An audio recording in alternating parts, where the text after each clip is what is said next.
Dalam ayat Allah bilang, sesungguhnya orang-orang yang mengucapkan Rabbunallah tsumma istaqamu, kemudian mereka istiqamah, tatanazzalu alaihimul malaikah, Allah akan turunkan malaikat kepada mereka, alla takhafu wa la tahzanu, untuk menyampaikan kepada mereka, jangan takut tentang masa depanmu dan jangan bersedih tentang masa lalumu.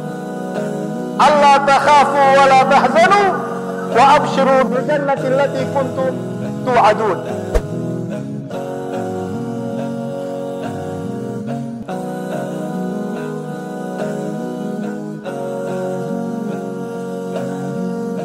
Innal hamdalillah nahmaduhu wa nasta'inuhu wa nastaghfiruhu wa nastahdihi wa nusalli wa nusallimu ala nabiyyina Muhammadin wa ala alihi wa sahbihi ajma'in, amma ba'd.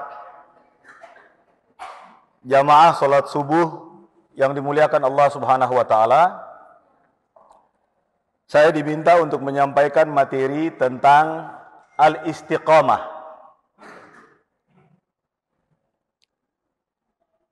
Al-istiqamah ini adalah kata yang sehari-hari kita ucapkan dalam solat kita.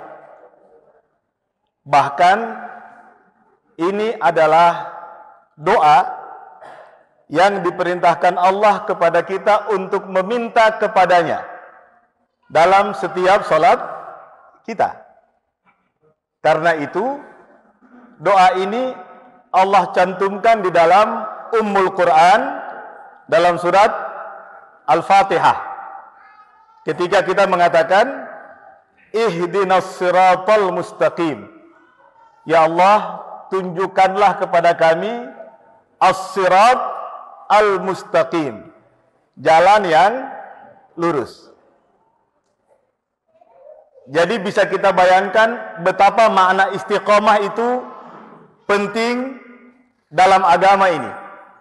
Sehingga di dalam surat Al-Fatihah yang adalah ibu dari Al-Quran, yang adalah intisari dari Al-Quran, Allah Subhanahu wa ta'ala mengajarkan kita untuk meminta kepadanya doa ini.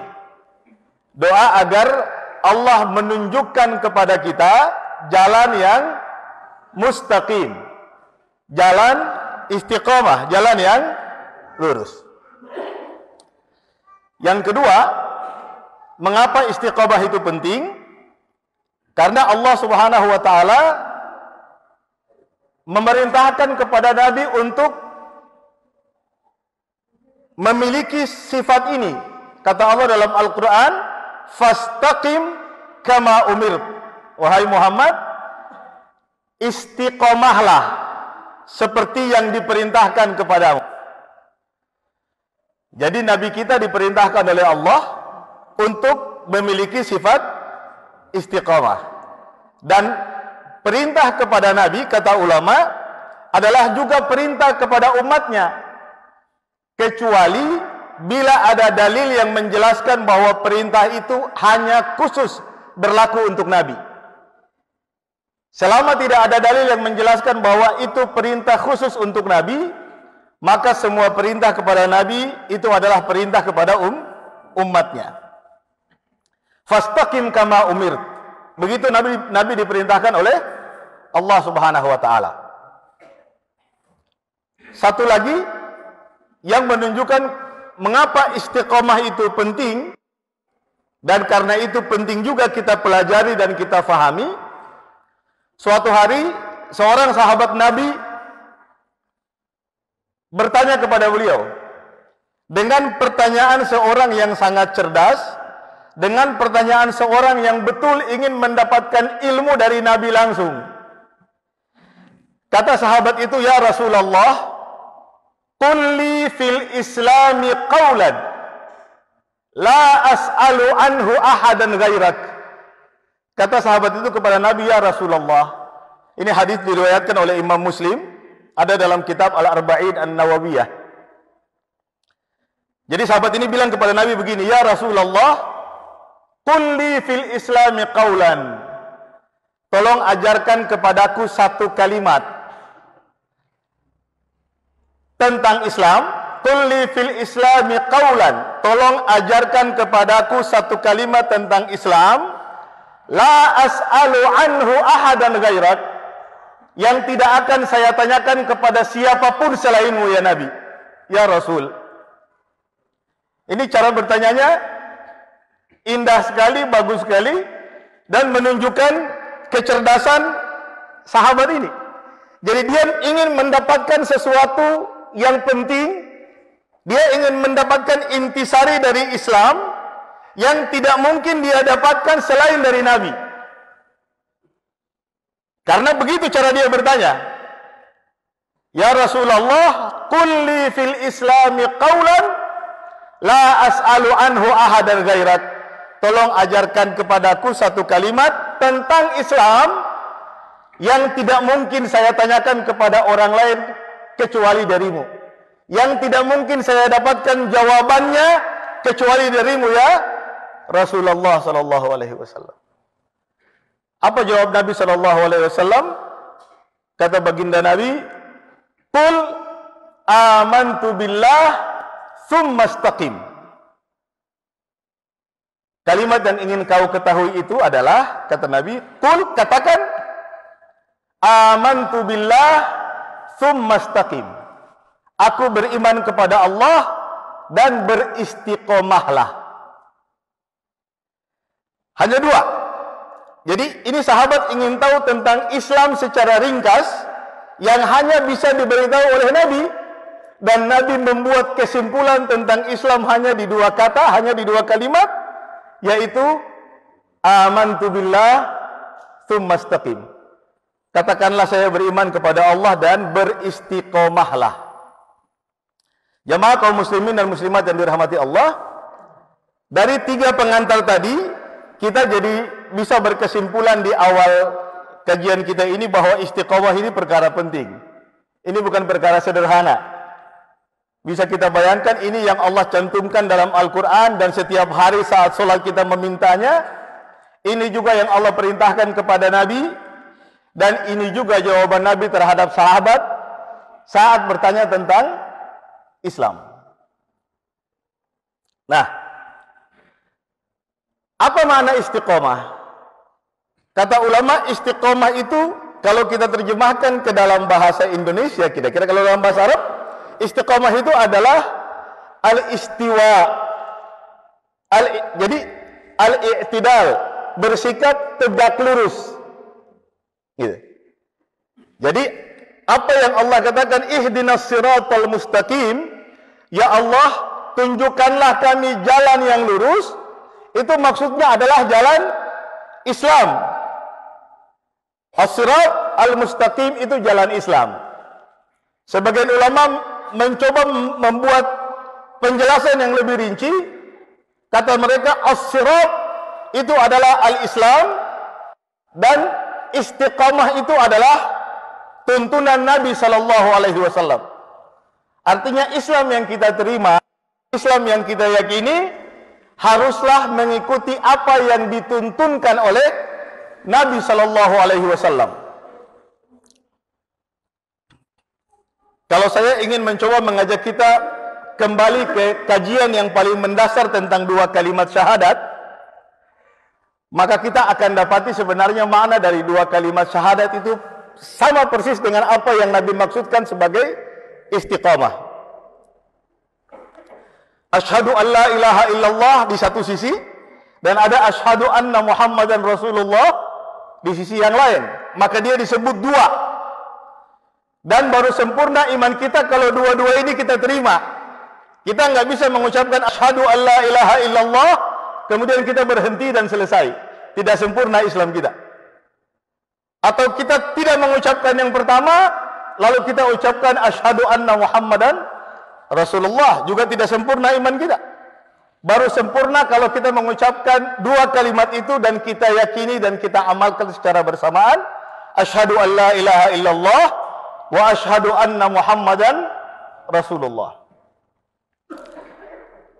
Coba kita pahami dua kalimat ini secara pelan-pelan. Kalimat yang pertama, kita ucapin setiap hari dalam sholat nih. Cuman kadang-kadang sebagian, tidak semuanya, sebagian kita kurang mendapatkan pemahaman yang jelas tentang dua makna ini. Saya coba bikin ini secara sederhana, ringkas supaya mudah bagi kita. Saat kita berkata asyhadu alla ilaha illallah, saya bersaksi bahwa tiada Tuhan yang berhak disembah kecuali Allah. Coba kita resapi maknanya. Ini persaksian kita di hadapan Allah. Ini janji kita di hadapan Allah, ini pengakuan kita di hadapan Allah bahwa tiada Tuhan yang berhak disembah kecuali Allah. Tiada Tuhan yang berhak disembah kecuali Allah. Kalau kita resapi makna ini baik-baik, maka sebenarnya makna bahwa kita menolak semua sesembahan selain Allah. Ini tidak ada tema diskusi di sini. Yang berhak kita sembah cuma satu, yaitu Allah. Qul huwallahu ahad, Allahus samad, lam yalid wa lam yulad wa lam yakul lahu kufuwan ahad. Itu nggak ada diskusi itu. Allah satu. Kalau kita mau diskusi di sini berarti kita buka peluang bahwa mungkin saja Allah lebih dari satu. Dan kalau itu terjadi, berarti urusan keimanan kita juga sudah selesai. Ini inti dari Islam di sini. Asyhadu alla ilaha illallah, kita tidak boleh menyembah kecuali Allah saja. Kalau kita ingin membuat saripati lagi dari kalimat syahadat tauhid ini, syahadat yang pertama ini, maka ada satu kata yang bisa mewakili makna dari asyhadu alla ilaha illallah, yaitu kata ikhlas. Jadi satu kata yang bisa mewakili makna asyhadu alla ilaha illallah adalah ikhlas. Karena ikhlas artinya menyembah Allah saja dan tidak menyekutukannya dengan sesuatu apapun. Menyerahkan semua ibadah kita hanya kepada Allah, itu ikhlas. Ini yang Nabi maksudkan tadi saat ditanya oleh sahabat, beritahu saya kalimat yang tidak bisa saya tanya dari orang lain kecuali dari engkau. Inilah yang Nabi maksudkan dengan qul amantu billah. Katakan saya beriman kepada Allah. Saya beriman kepada Allah maksudnya saya beriman bahwa Allah satu-satunya yang berhak saya sembah. Oke, kita dapat kalimat ikhlas dari syahadatut tauhid. Kita pindah ke syahadat yang kedua, wa asyhadu anna Muhammadan Rasulullah. Saya bersaksi bahwa Muhammad adalah Rasul Allah. Kalau kita cuma menyebut Rasul Allah saja, kadang-kadang juga tidak tertangkap apa maknanya. Coba kita terjemahkan apa arti Rasul. Saya bersaksi bahwa Muhammad itu adalah utusan. Rasul itu adalah utusan. Utusan Allah. Okay. Kalau Nabi adalah, jadi ini kita bersaksi, ya Allah, saya bersaksi, saya terima, saya percaya, saya yakin bahwa Muhammad itu adalah utusanmu, utusan Allah. Berarti kita harus mengetahui atau meyakini pada waktu yang sama siapa yang mengutus beliau, kepada siapa beliau diutus, dan seorang utusan biasanya bawa sesuatu tidak? Utusan itu biasanya bawa pesan. Oke? Maka namanya Rasul. Mesti membawa risalah. Risalah itu pesan. Oke. Saat saya mengatakan bahwa saya menerima, saya meyakini Muhammad adalah utusanmu ya Allah, maka pada saat yang sama saya yakin, saya percaya bahwa yang mengutus beliau, yang mengutus Muhammad SAW adalah Allah. Kepada siapa beliau diutus? Kepada kita. Kepada kita beliau diutus, dan kita juga meyakini tentang apa yang dibawa oleh beliau sebagai utusan. Yang namanya utusan bawa pesan, saya bilang tadi. Apa pesan yang dibawa oleh Nabi? Apa pesan yang dibawa oleh Nabi? Al-Quran dan hadis beliau. Itu pesan yang dibawa oleh Nabi. Artinya ketika kita mengatakan ya Allah, saya juga bersaksi bahwa Muhammad itu manusia pilihan yang engkau utus kepada kami, terkandung makna kita juga menerima, yakin, percaya dengan Al-Quran dan hadis yang beliau bawa kepada kita. Baik. Saya bilang kalimat syahadat yang pertama kesimpulannya satu, yaitu ikhlas. Kalau kita pahami tadi penjelasan saya, maka kalimat syahadat yang kedua juga ada satu kata yang bisa mewakilinya.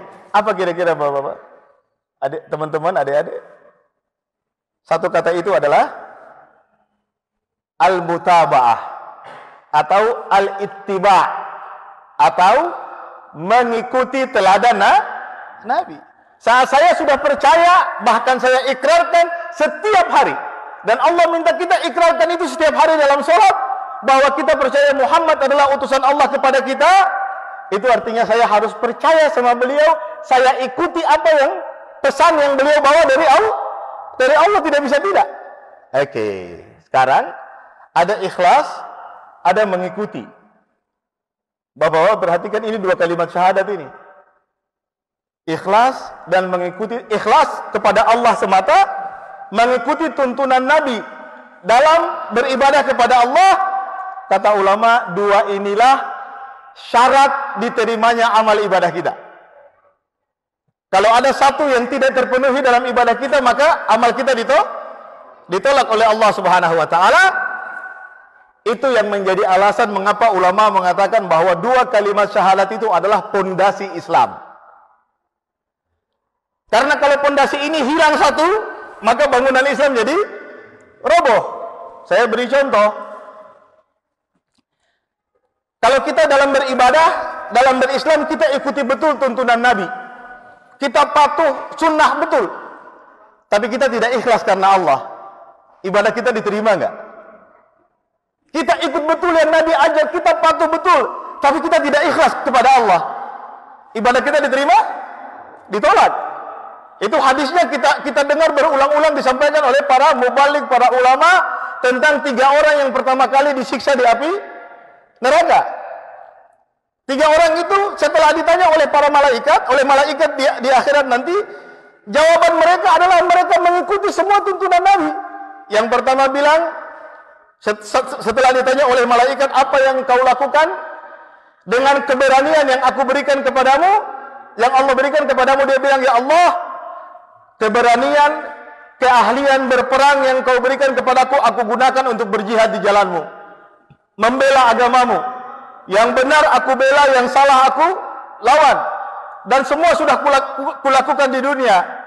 Tapi apa kata Allah hari itu? Kadzabta, engkau bohong, engkau berdusta, engkau melakukan semua itu supaya manusia di dunia mengatakan bahwa engkau pemberani. Lalu Allah perintahkan malaikat melemparkan orang itu ke dalam api neraka. Yang kedua, orang yang pandai membaca Al-Quran dan berilmu. Dia ditanya lagi, apa yang kau lakukan dengan ilmu yang aku berikan? Dia mengatakan, ya Allah, ku ajarkan ilmumu di mana-mana. Ku ajarkan Al-Quran kepada hambamu di mana-mana, dan itu ku lakukan karena engkau, ya Allah. Tapi di akhirat tidak ada lagi dusta. Di akhirat itu semua akan terpampang apa adanya, dan Allah katakan kepada hambanya itu, kadzabta, engkau berdusta, engkau bohong. Engkau lakukan itu supaya orang menyebut engkau sebagai orang pintar, orang hebat, orang alim. Dan itu sudah terjadi di dunia. Allah perintahkan lagi malaikat melemparkan orang itu ke dalam api neraka. Dan yang ketiga adalah orang yang diberi Allah keluasan rizki. Ditanya juga oleh Allah, apa yang kau lakukan dengan rizkimu? Dengan harta yang aku berikan? Katanya, dia menjawab, aku berinfak di jalanmu ya Allah, aku pelihara anak yatim, aku bantu orang miskin, aku bantu janda, aku bantu orang yang tidak mampu. Semua karena engkau. Dan Allah berkata, kadzabta, engkau bohong, engkau berdusta, engkau lakukan itu semua supaya mendapat pujian di dunia. Dan Allah perintahkan lagi dilemparkan orang itu ke dalam api neraka. Nah sekarang bapak-bapak, kalau kita perhatikan orang berjihad di jalannya itu sesuai tuntunan Nabi tidak? Orang bersedekah, Nabi ngajarin enggak? Ya, Nabi bilang, kalau ada yang ngurusin anak yatim, kata Nabi, ana wa kafilul yatimi fil jannati kahataini wa farraja bainahuma. Saya dan orang yang mengurus anak yatim di akhirat nanti seperti dua jari ini. Nabi membuka dan menutup jari itu menunjukkan bahwa posisi ini sangat dekat. Memberi makan orang miskin. Allah berfirman, ara'aital ladzi yukadzibu bid-din fadzalikal ladzi yad'ul yatim wa la yahuddu 'ala ta'amil. Secara lahir sesuai dengan tuntunan Nabi, tapi karena syarat ikhlas tidak dia penuhi, tidak diterima. Begitu juga dengan orang yang mengajarkan ilmu. Jadi kalau kita cuma mengikuti tuntunan Nabi tapi kita tidak ikhlas, amal kita ditolak. Oke, itu contohnya ya. Nah, kita pindah contoh yang kedua. Bagaimana kalau orang melakukan amal ikhlas benar tapi tidak mengikuti contoh Nabi? Apakah cukup ikhlas menjadi alasan Allah menerima amalnya? Jawabannya juga tidak. Karena ini terkait dengan pondasi agama, Bapak-bapak. Ini terkait dengan dua kalimat syahadat. Jadi kalau dia cuma ikhlas, berarti dia membatalkan satu dari dua kalimat syahadat. Dia mengabaikan tuntunan Nabi. Contoh. Saya ingin kasih contoh dari sekarang, baru saya balik lagi ke zaman Nabi. Contoh hari ini misalnya, masih ada di antara kita yang bulan Ramadan, puasanya cuma 3 hari. Ada beberapa kelompok yang puasa Ramadan cuma 3 hari. Hari keempat sampai selesai dia sudah tidak puasa. Karena itu contoh yang dia dapat turun-temurun dari keluarganya. Sekarang kalau dia lakukan 3 hari itu dengan ikhlas, sangat ikhlas karena Allah, amalnya diterima tidak? Tidak. Bukan saya yang bilang tidak diterima. Begitu yang Nabi bilang. Kata Nabi, man amila amalan laisa alaihi amruna fahuwa raddun. Siapa yang melakukan amal yang tidak mengikuti tuntunanku, yang tidak sesuai dengan petunjukku, maka amal itu mardud. Amal itu tertolak. Jadi dia sholat 3 hari, dia puasa 3 hari, ikhlas banget. Tapi karena tidak mengikuti tuntunan Nabi, yang dia lakukan itu ditolak. Karena Nabi tidak pernah mencontohkan puasa Ramadan cuma 3 hari. Yang Nabi contohkan puasa Ramadan sebulan penuh. Bisa 29 hari, atau kalau kita tidak lihat bulan, kata Nabi sempurnakan jadi 30. Gak mungkin kita puasa 31 hari, gak mungkin juga kita puasa 28 hari. Oke, sekarang kita balik ke masa Nabi. Ada tidak sahabat yang melakukan sesuatu yang mirip seperti ini dan Nabi larang? Ada. Cerita tentang 3 sahabat yang datang ke rumah Nabi. Jadi 3 sahabat ini satu hari diskusi. Mereka diskusi di antara mereka, kira-kira mereka ngobrol begini. Teman, kita ini kan ketemu sama baginda Nabi cuma dalam forum-forum resmi saja. Habis sholat ketemu Nabi, Nabi jelaskan ilmu kepada kita, kita dapat ilmu, kita pulang amalkan. Bagaimana kalau kita cari tahu di rumah Nabi beramal seperti apa? Jadi mereka ingin cari tahu amal Nabi di rumah seperti apa. Jangan-jangan ada hal khusus yang Nabi lakukan di rumah yang tidak Nabi beritahu ke kita. Kita mesti cari tahu supaya kita ikut yang khusus-khusus itu kira-kira. Datanglah mereka bertiga ke rumah Nabi di saat Nabi tidak ada di rumah. Mereka bertemu dengan Ummul Mukminin, ibunda kita semua, yaitu Aisyah radhiyallahu anha. Lalu mereka bertiga bertanya tentang ibadah Nabi di rumahnya. Mereka ingin tahu di rumah Nabi itu ibadah kayak gimana. Lalu Ummul Mukminin jelaskan, oh, kalau Nabi, suamiku kalau di rumah beliau begini. Setelah dijelaskan, ini mereka kan bertanya dari balik tirai. Mereka kemudian diskusi di samping rumah Nabi. Dalam hadis dikatakan, ka'annahum takalluha. Setelah mendengar dari Aisyah penjelasan tentang ibadah Nabi, seakan-akan mereka bertiga ini menganggap bahwa ibadah Nabi itu biasa saja. Atau bahkan kata mereka, kok sedikit sekali. Bayangan mereka kalau di rumah Nabi ibadah pasti banyak. Tapi kok penjelasan Aisyah Nabi biasa saja nih. Artinya ini under ekspektasi mereka, di bawah ekspektasi dan bayangan mereka. Akhirnya mereka bertiga sepakat, begini deh, kita ini harus punya amal khusus, amal spesial. Tapi yuk, kita bagi-bagi. Masing-masing pilih amal khusus yang tidak dilakukan oleh yang lain. Mereka mau berkomitmen untuk melakukan satu amal. Tapi mereka sepakat begini. Kalau tadi penjelasan bahwa Nabi itu ibadahnya biasa saja, itu wajar. Karena Nabi itu udah pasti masuk surga. Oke, kalau kita ini belum ada jaminan masuk surga, lalu jangan ikut beliau, kata mereka. Ini mereka ngobrol nih. Jangan ikut beliau. Beliau itu udah aman tuh, udah pasti masuk surga. Kita ini belum. Lalu kita mesti bikin lebih dari beliau. Ini riwayatnya sahih. Kita harus melakukan lebih dari beliau. Karena beliau sudah dijamin masuk surga, kita belum. Oke, sampai di sini dulu. Kalau dari sisi niat, Bapak-bapak, kira-kira niat sahabat ini baik tidak? Dari niat, baik dong. Mereka ingin melakukan apa yang menjaminkan membuat mereka tenang, bahwa kira-kira mereka sudah maksimal beribadah sehingga mudah-mudahan mereka masuk surga. Mereka bilang kalau Nabi biasa mereka harus lebih, karena mereka sudah punya pemahaman bahwa Nabi pasti masuk surga, jangan protes. Kita belum ada jaminan, kita mesti lebih dari beliau. Lalu satu orang di antara mereka bilang, kalau gitu, saya mau sholat malam, tidak tidur sama sekali. Karena tadi Aisyah menjelaskan Nabi kalau sholat malam juga ada tidur. Jadi kita bangun malam, tetap ada waktu. Nabi biasanya sebelum subuh itu tidur sebentar. Nabi bangun sepertiga malam terakhir, tapi begitu sholat, menjelang subuh, Nabi ambil waktu sebentar, paling lama setengah jam, kurang lebih, Nabi tidur. Sebelum itu bahkan Nabi tidur juga, baru bangun di sepertiga malam. Jadi ada bagian dari waktu malam yang Nabi gunakan untuk tidur. Nah, ini sahabat yang satu bilang, saya mau sholat malam tidak pakai tidur sama sekali. Sahabat yang kedua bilang, kalau gitu, yang pertama udah pilih sholat, dia bilang, saya akan puasa. Saya akan puasa dan tidak mau buka-buka puasa. Nabi kalau puasa kan buka sore ya. Dia bilang, itu karena Nabi sudah diampuni, saya belum. Jadi saya nggak mau buka biar lebih banyak. Jadi bayangannya kalau puasa lebih panjang, pahalanya lebih besar. Yang ketiga bingung nih. Yang satu sudah ambil sholat, yang satu sudah ambil puasa. Dia mau ambil zakat, duitnya nggak punya. Dia mau ambil yang lain, bingung. Akhirnya tiba-tiba muncul ide agak kreatif.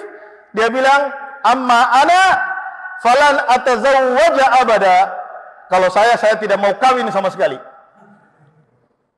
Jadi kita kan dengar cerita Nabi dari istrinya. Nabi juga punya istri, Nabi sibuk sama istrinya, makanya kayaknya kok biasa aja. Saya nggak mau kawin sama sekali biar ibadah saya mantap. Baik. Niatnya baik nggak? Niatnya aja niat.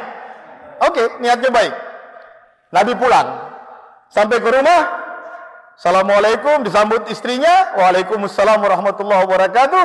Istrinya langsung cerita, ya Rasulullah, wahai suamiku, istri Nabi sekalipun tidak pernah menyebut nama Nabi. Tidak pernah manggil suaminya dengan namanya. Itu etika para sahabat terhadap Nabi. Tidak ada sahabat satupun yang memanggil nama Nabi dengan sebutan ya Muhammad, nggak ada. Semua memanggil dengan menyebut ya Rasulullah, ya Nabi Allah. Itu etika, itu adab yang diajarkan kepada kita, dan Allah sendiri mencontohkannya dalam Al-Quran. Allah tidak pernah menyebut nama Nabi dengan panggilan ya Muhammad, tidak. Nama Nabi disebut kalau itu cerita dalam Al-Quran. Muhammadun Rasulullah walladzina ma'ahu asyidda'u 'alal kuffar. Kalau cerita disebut namanya iya. Tapi kalau dipanggil, Allah tidak pernah panggil Nabi dengan sebutan ya Muhammad. Allah saja sayang kepada Nabi, dan itu bentuk sayangnya. Kita juga tetap lebih dari itu harus punya etika terhadap Nabi. Ini istri Nabi juga tidak panggil nama beliau. Aisyah dan semua istri Nabi manggil beliau dengan sebutan ya Rasulullah. Jadi begitu sampai, Aisyah berkata, ya Rasulullah, tadi 3 sahabatmu datang ke sini. Mereka nanya-nanya, saya jawab, lalu mereka ngomong, saya kuping semua omongan mereka. Saya dengar. Mereka ngomongnya begini. Oh, oke. Siapa? Aisyah menyebut yang datang si A, si B, si C. Nabi terus panggil sahabat-sahabat yang dekat, lalu Nabi umumkan besok semua kumpul. Besok semua sahabat ngumpul. Lalu Nabi pidato di hadapan mereka. Nabi luruskan pemahaman mereka. Kata Nabi setelah membuka pidatonya dengan hamdalah, salawat, lalu kata Nabi, ma balu aqwamin yaquluna kadza wa kadza.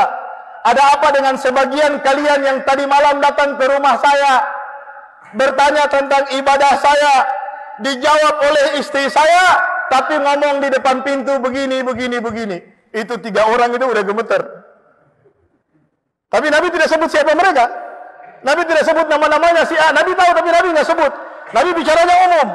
Itu juga etika Nabi kepada kita. Nabi ngajarin kalau kita mau nasehatin orang di depan umum, jangan sebut nama mereka, jangan sebut nama orang itu. Atau kalau kita mau nasihati seseorang, jangan dilakukan di depan umum. Nanti orang itu rasa malu. Jadi akhirnya dia menolak nasihat kita bukan karena menolak kebenaran, tapi karena malu. Nabi ajarin tuh.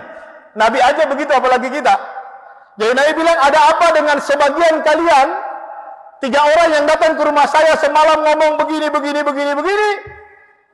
Ini kalau saya membayangkan, kalau 3 orang itu lagi duduk sama-sama, kebetulan pasti mereka udah colek-colekan tuh, ya kan? Atau satu pegang lutut yang lain, karena ditegur sama Nabi. Tapi mereka bertiga doang, yang lain kan nggak tahu. Jadi kira-kira mereka saling pegang tapi gitu. Jangan orang lain tahu, cukup kita bertiga. Lalu Nabi bilang, innama ana atqakum wa akhsyakum lillah. Ketahuilah wahai sahabatku, akulah manusia yang paling bertakwa kepada Allah dan paling takut kepada Allah. Nabi itu tidak suka puji dirinya. Sama sekali Nabi tidak suka. Cuma ada situasi yang memaksa beliau harus sampaikan itu supaya sahabat ngerti. Mereka tidak boleh membayangkan mereka bisa mencapai derajat lebih tinggi dari Nabi. Maka Nabi bilang, ketahuilah, innama ana atqakum wa akhsyakum lillah. Ketahuilah, akulah manusia yang paling bertakwa kepada Allah dan yang paling takut kepada Allah. Tidak ada yang lain. Aku yang paling. Walakin, tapi aku wa arqud. Kalau aku salat malam, aku sisakan waktu juga untuk tidur. Ini yang niat salat tersinggung. Wa asumu wa uftir. Kalau saya puasa, saya juga berbuka. Ini yang niat mau puasa nggak buka-buka ini. Kalau ada CCTV kelihatan dari mukanya pasti itu. Wajahnya pasti berubah. Lalu wa atazawwajun nisa, dan saya juga menikahi wanita-wanita. Ini yang ketiga yang disinggung sama Nabi. Tapi Nabi singgung perbuatan mereka, Nabi tidak sebut nama mereka. Mereka malu enggak? Mereka malu tidak? Tidak dong. Mereka malu nih di antara bertiga aja, tapi kepada khalayak mereka rasa malu tidak? Tidak ketahuan. Karena Nabi tidak menyebut nama mereka. Wa atazawwajun nisa, dan saya juga menikahi wanita-wanita. Faman raghiba an sunnati falaisa minni. Siapa yang enggan, siapa yang berat hati, siapa yang menolak, siapa yang tidak mau mengikuti tuntunanku, mengikuti contohku, mengikuti sunnahku, falaisa minni, dia bukan umatku. Bapak-bapak bayangkan, kalau Nabi ngomong kayak gitu ke kita, kira-kira gimana? Nabi menolak, menganggap kita sebagai umatnya. Sedih tidak? Sedih. Kita mau selamat bagaimana kalau tidak mengikuti jalan Nabi? Itu sahabat kita tuh. Asyhadu anna Muhammadan Rasulullah. Oke. Ini contoh bahwa kalau kita cuma ambil satu bagian saja, kita ikhlas saja tidak ikut tuntunan Nabi, amal kita diterima tidak? Tidak. Jamaah. Jadi ini 2 hal yang saya bilang kita mesti kembali untuk mendudukan lagi, baru kita balik lagi menjelaskan istiqomah tadi.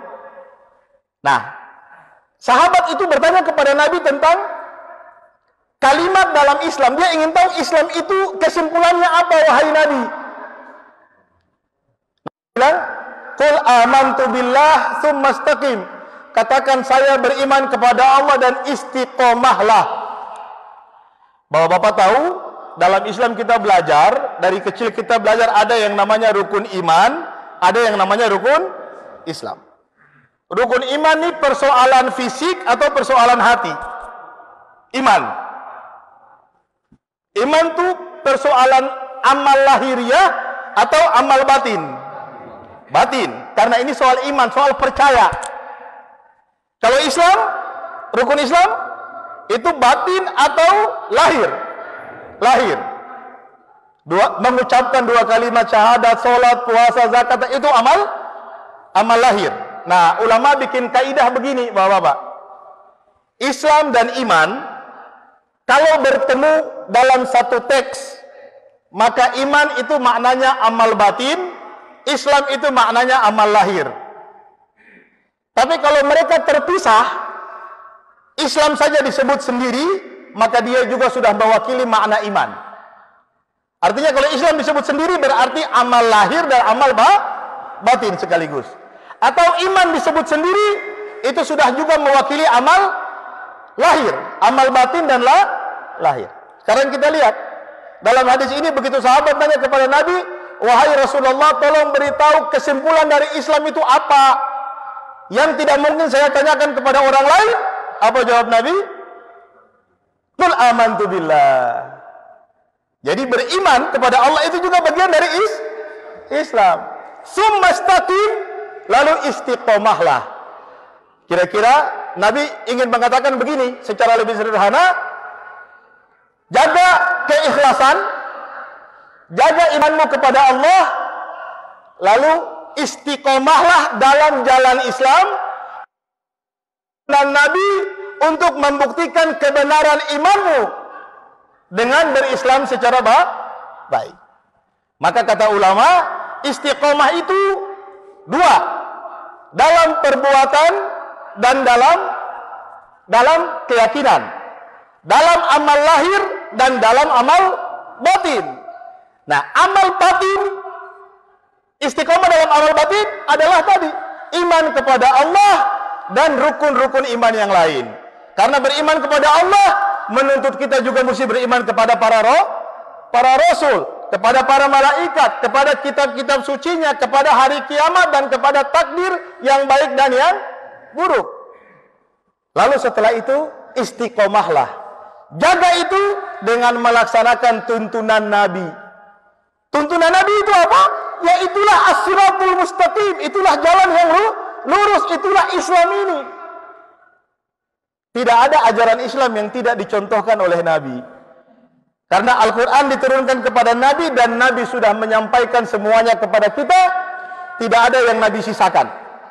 Maka kalau hari ini ada orang yang datang kepada kita lalu coba menyampaikan bahwa ada bagian-bagian dari agama yang disembunyikan oleh Nabi, tidak disampaikan, maka dengan tegas kita mengatakan itu bohong, itu dusta. Nabi telah menyampaikan selesai sebelum Nabi meninggal. Maka kita diajarkan oleh ulama saat berziarah ke makam Nabi, begitu kita berdiri di hadapan makam Nabi, di antara yang diajarkan ulama kepada kita, kita mengatakan asyhadu annaka rasulullah. Saya bersaksi bahwa engkau adalah utusan Allah. Addaital amanah wa ballaghtar risalah wa nasahtal ummah wa jahadta fillahi haqqa jihadik.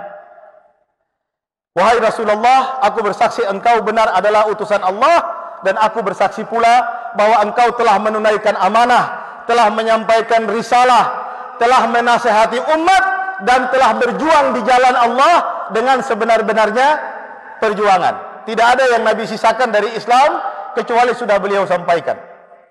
Jadi, jamaah kaum muslimin yang dirahmati Allah, istiqamah itu artinya kita sesuaikan perbuatan lahir kita dan perbuatan batin kita dengan keimanan kita kepada Allah, maka dia sambung sekali dengan makna yang tadi kita jelaskan.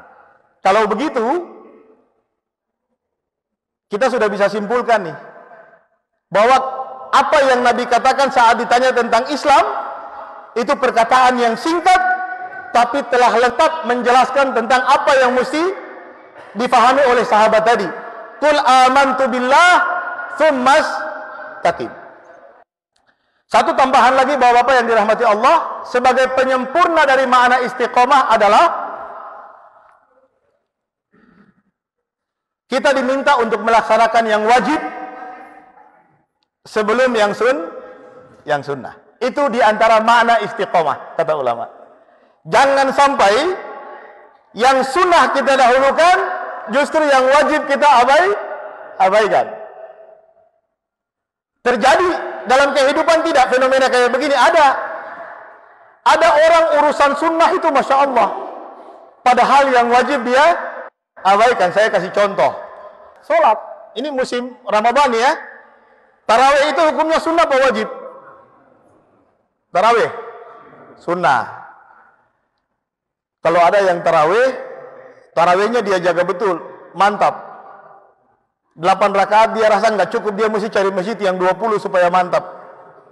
Tapi sholat wajibnya nggak mantap. Kira-kira bagus nggak nih? Enggak.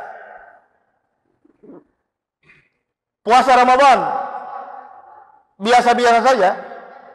Tapi begitu sudah keluar Ramadan, puasa sunnah itu dia jaga melebihi puasa Ramadan. Benar nggak? Nggak benar. Sedekah. Dia kalau diminta bersedekah kencang, tapi begitu disuruh zakat dibilang sabar dulu, hitung baik-baik dulu. Tapi kalau sedekah kencang, heran.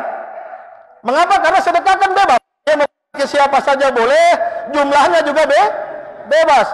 Tapi begitu disuruh zakat, dia bilang, sabar hitung dulu. Padahal mana yang wajib? Zakat. Oke? Haji dan umrah, mana yang wajib? Disuruh haji alasannya macam-macam. Tapi kalau diajak umroh, latihan dulu, umroh dulu. Saya apa-apa, dia pergi latihan umroh tapi pulang langsung persiapan haji. Ini ada yang enggak, pulang umroh selesai dia mau naik haji lagi, yang penting seumroh. Bapak simpin naik haji, sudah yang penting anak sepilih ya. Betul ke saya kira-kira? Saya betul. Di antara makna yang menyempurnakan istiqomah itu adalah, kata ulama, kita melaksanakan yang wajib, baru kita ikuti dengan yang sunnah. Atau terbalik. Di antara makna istiqomah adalah kita tidak hanya melakukan yang wajib saja, kemudian kita abaikan yang sunnah. Kita mau yang wajib saja, kemudian tidak mau yang sunnah. Ada nggak bapak-bapak orang yang hanya mau lakukan yang wajib, tidak mau sunnah? Ada. Maksud saya sekarang ada ke sini. Di zaman ini ada. Ada juga ya? Oke, sudah. Saya ingin tarik ke zaman Nabi. Zaman Nabi ada tidak? Ada. Zaman Nabi ada. Satu hari seorang badui datang kepada Nabi. Nabi duduk di hadapan para sahabat. Lalu badui itu bilang kepada Nabi, "Ya Rasulullah, ada sahabatmu datang kepadaku mengajarkan tentang Islam. Katanya Islam itu 5. Dia sebutin satu-satu. Dia sebutin rukun Islam satu-satu, mengucapkan 2 kalimat syahadat, sholat, puasa, zakat, dan haji. Benarkah itu ya Rasulullah?" Kata Nabi, benar. Setelah Nabi jawab benar, dia bilang begini. Tadi kalau sahabat tadi bertanya cerdas, ini juga bertanya cerdas, cuman kita lihat kecerdasannya beda. Dia bilang begini, "Ya Rasulullah, ara'aita in sallaitul maktubat wa sumtu Ramadan wa addaitu zakah wa hajajtu baitallah wala azidu ala dzalika wala anqus." Ya Rasulullah, bagaimana pendapatmu kalau saya, dia sudah ucapkan 2 kalimat syahadat nih. Waktu datang sahabat itu menyampaikan Islam kepadanya. Cuma dia ingin datang kepada Nabi untuk mendapatkan penegasan tentang rukun Islam tadi.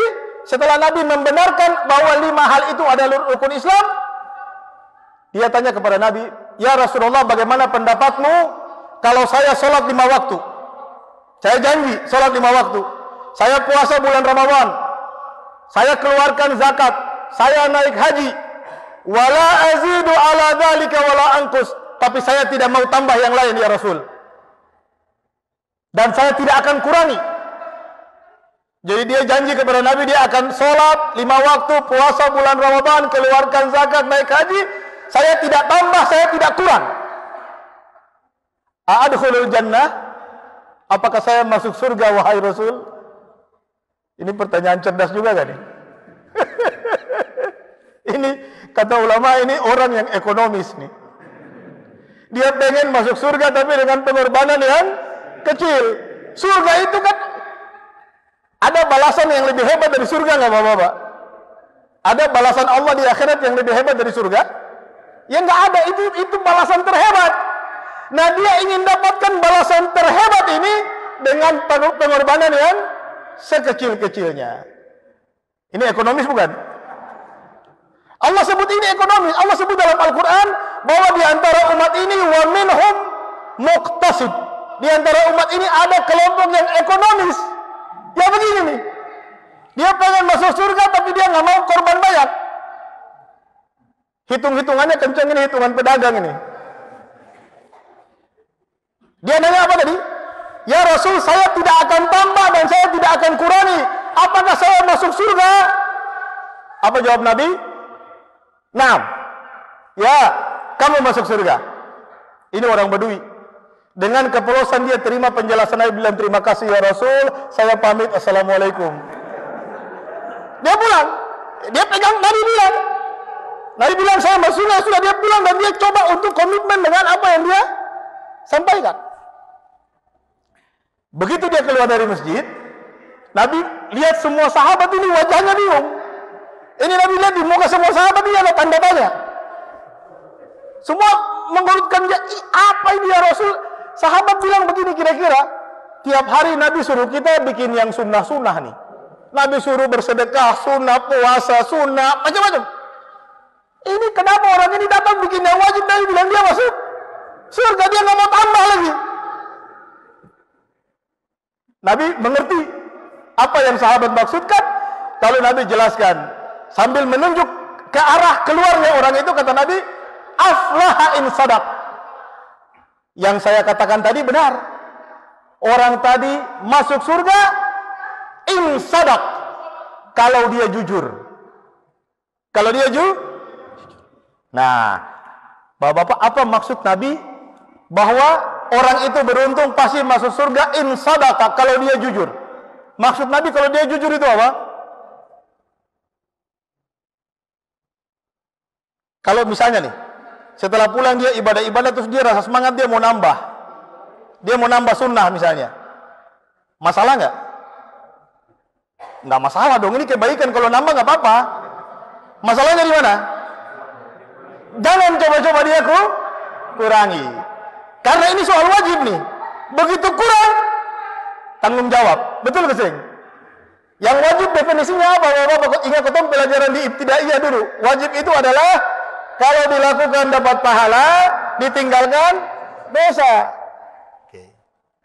Maka kalau ada orang bilang pada ketong begini, kira-kira menurut Bapak betul gak sih? Ada orang bilang begini, bahwa kalau kita melaksanakan yang wajib itu sebenarnya kita melaksanakan dengan sedikit unsur terpaksa. Kira-kira betul gak sih? Bahwa kalau kita melakukan yang wajib itu sebenarnya ada sedikit unsur terpaksa. Kira-kira betul gak sih? Beta sembilan banyak, beta bilang sedikit saja. Kira-kira ada gak sih? Ada. Ada gak sih? Kenapa ada? Karena ada ancaman. Saya bikin dosa gitu. Ancaman itu bermanfaat buat kita saat kita malas. Manusia ini kan imannya naik turun, Bapak-bapak. Lagi naik itu Masya Allah. Ini toa masjid baru babunya ketol supaya jalan. Itu kalau lagi iman naik. Tapi begitu dia lagi drop, sampai sukamat juga ketol masih berat. Betul gak sih? Iman itu begitu Bapak-bapak. Iman itu naik turun. Tidak ada iman stabil, itu nggak ada sama sekali. Ini waktu kita udah 6:30. Saya cari jalan untuk selesaikan dulu. Ini kalau saya panjang nanti masih panjang. Oke, jadi melakukan wajib saja, tidak melakukan sunnah juga, itu tidak sempurna istiqomah kita. Jadi yang menyempurnakan istiqomah tadi saya bilang, melaksanakan yang wajib duluan, baru sunnah. Jangan dibalikan. Yang kedua, jangan melaksanakan yang wajib saja, kemudian kita abaikan yang sunnah. Saya tutup dengan hadis deh. Saya tutup dengan hadis Qudsi. Hadis Qudsi ini saya yakin Bapak-bapak sudah sering dengar. Ini di kajian-kajian hari-hari, atau yang suka ikut kajian tasawuf, hadis ini sering diangkat, hadisnya sahih. Nabi bilang, kata Nabi bahwa Allah berfirman. Hadis qudsi itu kan firman Allah. Tapi dia beda dengan Al-Quran. Bedanya, kalau ketong sholat, ketong baca Al-Quran, saya bisa baca hadis qudsi. Jadi jangan ada yang dengar hadis qudsi firman Allah, lalu pas sholat dia baca hadis qudsi. Hadis qudsi itu ghairu muta'abbadin bitilawatihi. Itu tidak boleh digunakan saat kita beribadah, saat kita sholat, tidak. Itu Quran. Kata Nabi bahwa Allah berfirman begini, ma taqarraba ilayya abdi bi syai'in ahabbu ilayya mimma aftaradtuhu alaih. Tidak ada amal yang paling aku cintai bila hambaku mendekatkan diri kepadaku. Tidak ada amal, ingat. Tidak ada amal yang paling aku cintai bila hambaku mendekatkan diri kepadaku melebihi amal fardu, melebihi amal wajib. Amal yang paling Allah sukai hamba mendekatkan diri kepada Allah dengan amal itu adalah amal fardu, amal wajib. Allah suka amal itu. Lalu kata Allah, wala yazalu abdi yataqarrabu ilayya bin nawafil hatta uhibba. Setelah yang wajib, hambaku masih mau mendekatkan diri kepadaku dengan yang sunnah. Dia dekatkan terus dirinya kepadaku dengan yang sunnah terus menerus hatta uhibbah. Dia akan sampai ke tingkatan uhibbahu, aku mencintainya. Ini ada dua cinta, Bapak-bapak. Ada cinta pertama, ada cinta kedua. Di cinta pertama tadi Nabi Allah bilang bagaimana? Allah cinta apa? Cintanya hubungannya dengan amalnya atau dengan orangnya? Dengan amal. Allah bilang tidak ada amal yang paling aku cintai, hambaku mendekatkan diri kepadaku melebihi yang wajib. Allah bicara tentang Allah cinta amal wajib kalau hamba mendekatkan diri kepadanya, karena itu yang utama. Baru Allah bilang, kalau di antara hambaku masih ada yang tetap ingin dekat kepadaku, bin nawafil, dengan yang sunnah. Kalau sunnah, kita lakukan dapat pahala, kita tinggalkan tidak dosa.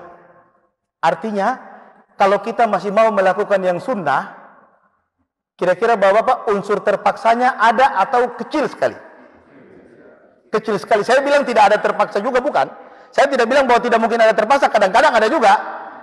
Karena nggak enak teman-teman semua sunnah, akhirnya saya terpaksa. Iya kan?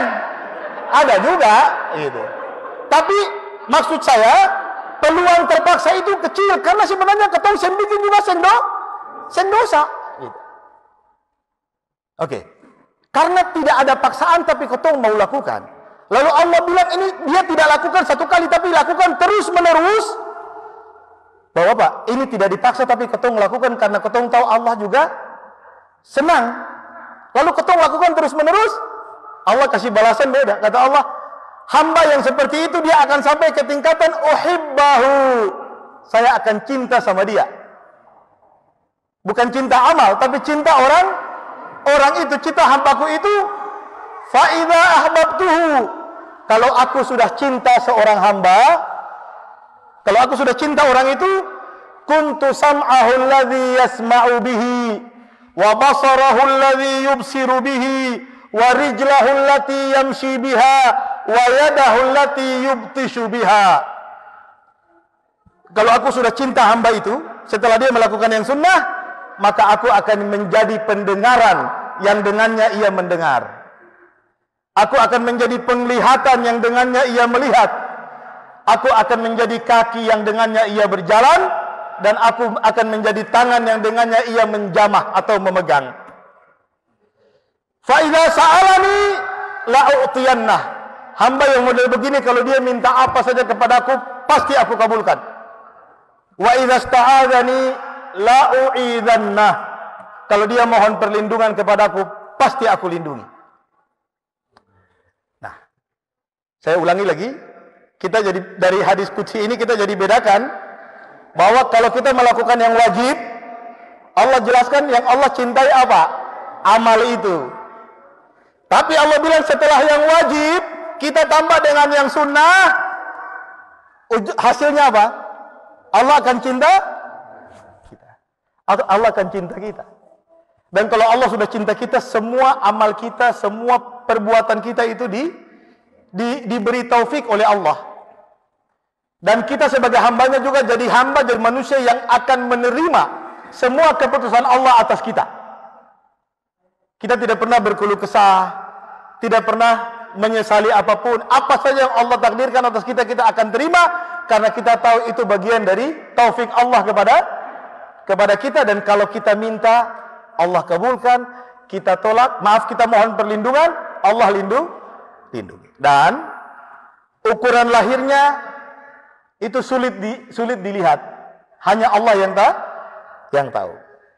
Orang yang seperti itu tidak mesti kelihatan dari janggutnya yang panjang, tidak Bapak-bapak. Tidak karena dia menghafal ayat atau hadis yang banyak, tidak. Tidak karena dia pintar bicara, tidak. Tidak karena dia pakai jubah yang bagus, tidak. Yang bisa menilai itu hanya Allah. Maka Allah mengingatkan kita untuk tidak boleh menjadi orang yang sombong, tidak boleh meremehkan sesama. Banyak orang yang Allah cintai, tapi di mata manusia dia manusia yang biasa-biasa saja. Bahkan kalau tidak ada, nggak ada yang nanya. Orang kalau punya kedudukan di dunia, kalau tidak ada pasti orang nanya, ya kan? Kalau kita memulai sesuatu, dia tidak ada orang suruh panggil dulu. Tapi ada hamba-hamba Allah, dalam hadis Nabi bilang al-atqiya al-akhfiya, orang yang bertakwa, orang yang Allah cintai, tapi tidak ada yang kenal, tersembunyi. Karena dia melakukan semua yang dilakukan hanya karena Allah, tidak ada pamrih, dia tidak penting dikenal oleh manusia. Poinnya, Allah sudah kasih jalan Bapak-bapak, bahwa kalau kita beriman kepada Allah, kita istiqomah dengan cara yang tadi sudah saya jelaskan, insya Allah kita akan sampai ke cinta Allah. Yang terakhir, saya lupa, Allah berfirman, innal ladzina qalu rabbuna Allah, orang-orang yang berkata rabbuna Allah, Tuhan kami adalah Allah, atau yang tadi Nabi suruh, qul amantu billah. Dalam ayat Allah bilang, sesungguhnya orang-orang yang mengucapkan rabbuna Allah summa istaqamu, kemudian mereka istiqamah, apa yang Allah kasih kepada mereka? Tatanazzalu alaihimul malaikah, Allah akan turunkan malaikat kepada mereka. Allah takhafu wa la tahzanu, untuk menyampaikan kepada mereka, jangan takut tentang masa depanmu dan jangan bersedih tentang masa lalumu. Allah takhafu wa la tahzanu wa abshiru bil jannati allati kuntum tu'adun, dan terimalah berita gembira dari Allah tentang surga yang Allah janjikan kepada kalian. Kata ulama, malaikat itu turun di saat kita berada di posisi sakaratul maut. Jadi orang yang beriman kepada Allah, mengucapkan Rabbuna Allah, mengucapkan amantu billah, kemudian berusaha istiqamah seperti yang saya jelaskan tadi, Allah menjanjikan akan turunkan malaikat kepadanya saat sakaratul maut. Jadi begitu kita sudah di depan kematian, Bapak Ibu, kalau kematian sudah datang, Allah jelaskan itu pandangan mata kita itu sudah tidak seperti pandangan mata biasa. Kalau kita sebelum ada di sakaratul maut, mata kita ini masih terbatas dimensi ruang. Kita nggak bisa lihat lagi apa yang ada di balik tembok masjid ini. Tapi begitu sudah sakaratul maut, maka mata kita sudah menembus semua dimensi. Kita sudah bisa lihat malaikat. Kita bisa lihat malaikat datang kepada kita, bagaimana malaikat berbicara kepada kita. Maka kalau kita orang yang beriman dan istiqomah, malaikat yang datang adalah malaikat yang membawa berita gembira. Akan menyampaikan kepada kita, Allah takhafu, jangan khawatir. Wahai jiwa manusia, malaikat dalam hadis sahih itu membawa kafan dari surga yang sudah diberi wangi-wangian dari surga. Jadi begitu malaikat mencabut nyawa kita, ruh kita ditaruh di atas kafan yang dibawa dari surga itu, kemudian diantar oleh malaikat ke langit, melaporkan dulu kepada Allah, dan sepanjang jalan itu kita diceritakan kebaikan kita oleh para malaikat di semua lapis langit. Kemudian baru Allah perintahkan, kembalikan hambaku itu ke kuburan. Nanti nyawa kita akan dikembalikan lagi ke kita di kuburan. Poinnya yang saya ingin bilang adalah orang yang beriman dan istiqomah, Allah akan kirim malaikat untuk menenangkan hatinya saat sakaratul maut. Maka malaikat akan berkata, la takhafu, jangan takut tentang masa depanmu, jangan khawatir, wala tahzanu, jangan sedih tentang keluarga yang kau tinggalkan. Allah akan mengurusi mereka.